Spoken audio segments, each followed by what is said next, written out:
এবারে টি-20 বিশ্বকাপে ব্যাটারদের তুলনায় বেশি হেসেছেন বোলাররা। কন্ডিশন ও উইকেট বিবেচনায় ব্যাটারদের রান করতে মাথার ঘাম পায়ে ফেলতে হয়েছে। আর কোনো টি-20 বিশ্বকাপে এত কম রানের গতিও দেখা যায়নি। কিন্তু এসবের মাঝেই এই আসরের হয়েছে সবচেয়ে বেশি 4 ছক্কার রেকর্ড। এবারের বিশ্বকাপে সবচেয়ে বেশি ছক্কার রেকর্ড হয়ে গিয়েছিল আগে, ফাইনালে 4-এর রেকর্ডও হয়ে গেল এবার। 2024 সালের আসরে ওভার প্রতি রান এসেছে 7.09 করে। এর আগে কোনো এক আসরে সর্বনিম্ন রান রেট ছিল 2021 সালে। সেবারের আসরে রান এসেছিল ওভার প্রতি 7.43 করে। রান রেটের হিসাবে সবচেয়ে লো স্কোরিং 2024 বিশ্বকাপে প্রথমবার ছক্কা হয়েছে 500টিরও বেশি। ইংল্যান্ড ও ভারতের মধ্যকার দ্বিতীয় সেমিফাইনালের দিনই এবারের আসর ছুঁয়েছে 500 ছক্কার মাইল ফলক। টুর্নামেন্ট শেষে যা গিয়ে দাঁড়িয়েছে 517টিতে।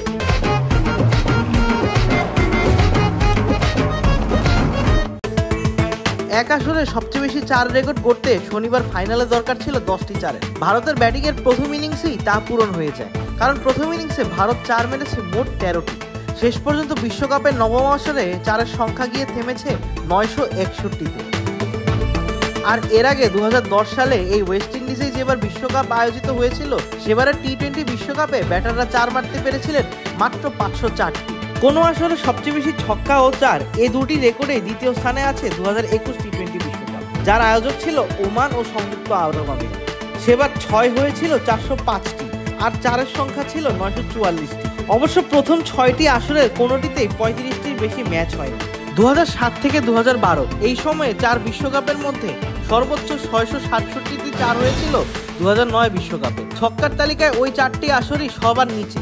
একমাত্র 2009 সালের বিশ্বকাপে 200টিরও কম ছক্কা দেখেছিল ক্রিকেট প্রেমীরা। এর পরের আসরগুলোতে 6-এর সংখ্যা গিয়ে ঠেকেছে 223টি থেকে 278টির মধ্যে।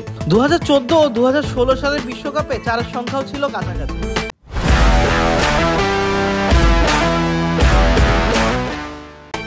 পঞ্চম বিশ্বকাপের আয়োজক ছিল বাংলাদেশ, যেখানে ব্যাটাররা 4 হাঁকিয়েছিলেন 853টি। 2016 সালে ভারতের মাটিতে পরবর্তী বিশ্বকাপে দেখা যায় 831টি 4-এর মান। পাশাপাশি 2022 বিশ্বকাপে হয়েছিল 331টি 6। সেবার 4 হয়েছিল 909টিরও বেশি।